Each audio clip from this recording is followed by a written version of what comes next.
Okay, so hi everybody. I am Sino, and tonight I have a very special guest with me. Formerly an A-class Brood War Zerg, but now the best commentator out there with appearances at MLG and IEM, and a staple of the State of the Game podcast, and of course the Day9 Daily. Navi and gentlemen, I give you Day9. So how are you doing tonight, Day9? Dude, I'm doing awesome. I'm in the midst of actually doing my laundry and cleaning my room, which is something that I have not had the chance to do because I've been like on the road for a really long time. I think the last 3 weekends in a row I've been out of town, and I'm out of town this weekend and the next weekend. So having clean clothes at venues is very desirable as a caster. Okay, so I'm just gonna jump into these questions now. So, from Neonarg, how often are you recognized in public, and what is the creepiest thing a StarCraft fan has done to you or for you? So I don't actually leave my house that much, so I don't have to worry too much about it. I spend a good chunk of time at my computer, and like I was saying right before this interview, I really want to play Fallout 3 New Vegas. God, I want to play that so bad.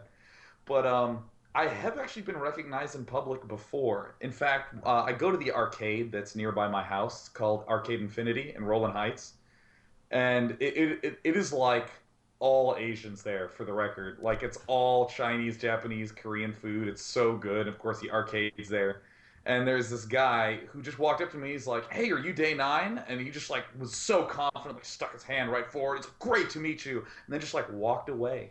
So that was pretty cool. I think that's the first time someone's actually just recognized me out and about. And then there was another time when I was also at tea time, Renten's tea time in Roland Heights, and a guy recognized me on the way out. But other than that, there's only been one other occasion, which is when I was on a run, and a person was like, "Are you Day9?" And I was just like, ugh, ugh, ugh, and just sort of stared at him and breathed heavily for a while. And I was honestly so glad he was there because I did not want to be running. I was trying to do the whole mind over matter and push it, but I saw him and was like, "Fuck it, I'm talking to this person." Um, but in terms of the creepiness, amazingly enough, the StarCraft community is just really nice, and not only are they not creepy, but they're also just like very, very nice.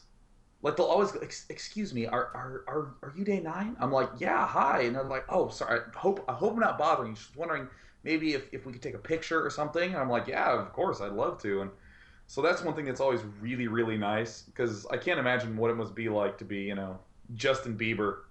They have a whole bunch of like 14-year-old girls just like, I want you to take my virginity. Like that's never gonna happen to me ever.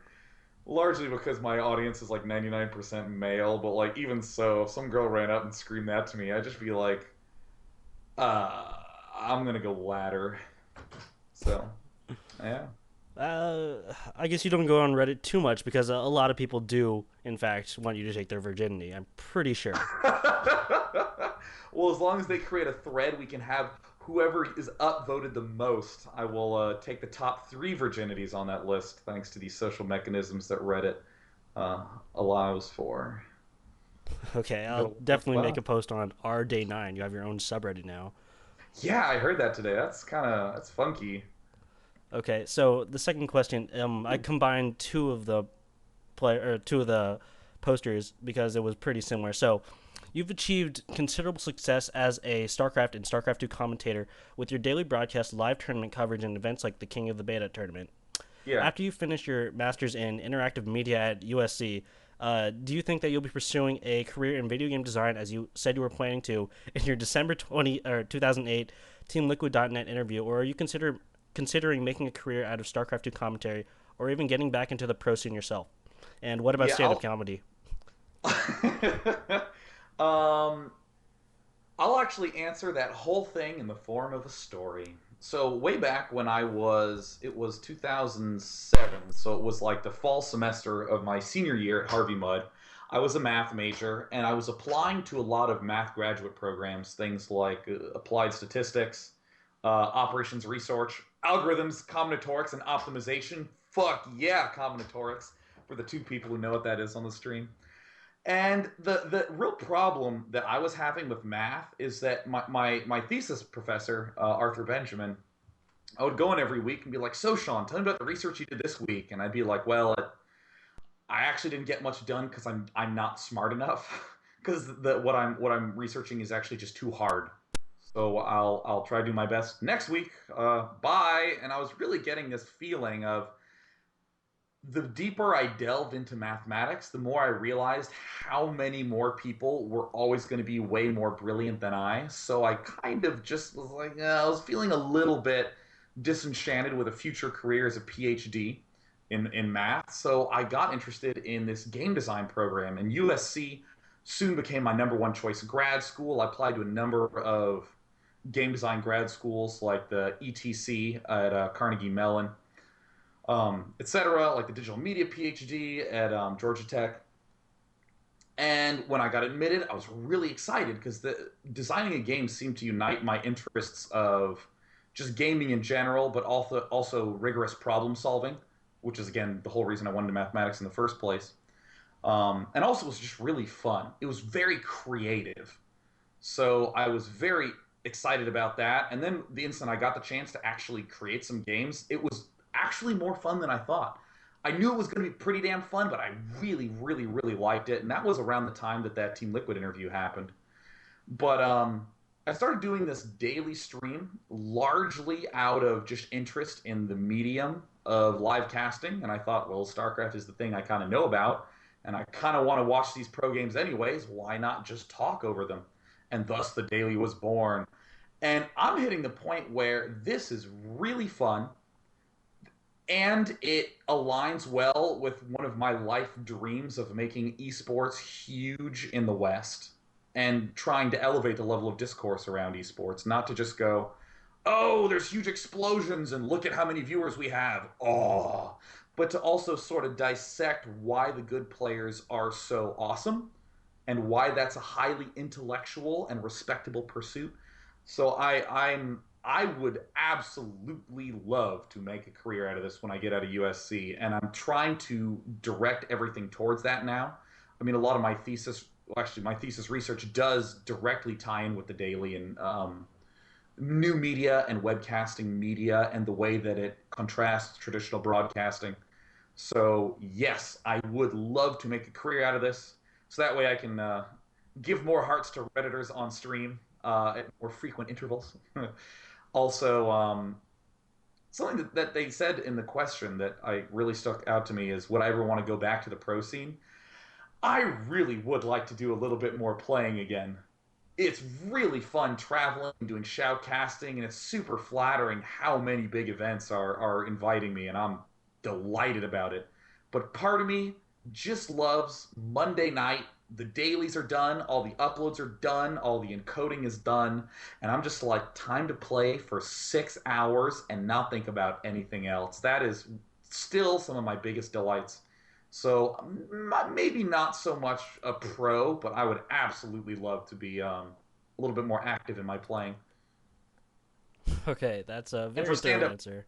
Okay. yeah, I answered the shit out of question too. And for stand up comedy, I'd prefer to just be a funny guy as opposed to going into stand up comedy because that does not sound so fun. It sounds more like becoming like a bitter person as you gruelingly drag yourself to as many bookings as you can to make slightly above minimum wage. So I prefer the shoutcasting. Well, no, you can kind of take solace in knowing that there's, I think, 13,000 of us at Reddit who do love you very much, and if you do become a career commentator, we will listen to you all the time. Woohoo! Okay, so the third question from JP something like that. If you could add one unit or building to the game, what would it be and why? If I could add one unit or building, wow, that's a hell of a question. I actually have not even thought about this question so much because I think, as many of you know, I'm much more the advocate of how do we make the most of what we have instead of what is our deepest, darkest unit fantasy. It's like, God, I wish I only had to make roaches because they can shoot up and they cast Psystorm. Um, if I could add one unit to the game, what would it be? I kind of miss the Vulture and Spider Mines. There's actually the Vulture with Spider Mines and the Lurker are units that I miss. And the big reasoning behind those two is they are big about controlling space. So, like in StarCraft 1, if you place two lurkers at the top of a ramp, you shut down movement through that area. So you could easily control an expansion there. Or if there were narrow alleyways along the map, you could burrow lurkers or plant mines, and it constricted all the movement along the map and drove units through very specific areas in the map. In StarCraft 2, the terrain's a little bit large when compared to units. Like if I have a maxed army at the bottom of a ramp and I click to the top of the ramp, they'll squeeze themselves up there pretty damn quickly. And especially on a map like Metalopolis, the lanes are quite wide, even at the narrowest areas of the map. And I would just like a little bit more ability to constrict where my opponent could move. So those are the two units that I miss. Okay. So now the fourth question from Lol Muffin: have you ever done a daily without pants? Yeah. Now, not exclusively without pants, not like I'm just wearing a shirt and my bare ass is pressed against my leather chair and I'm just hoping nobody will notice because it feels so good.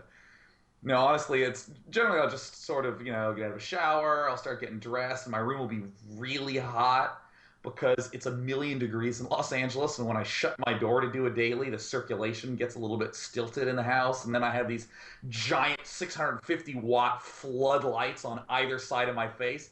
And it's just so hot. And I'm just like, I'm just going to not wear pants in this one. I'm just going to let myself aerate a little bit. And I never regret it every time.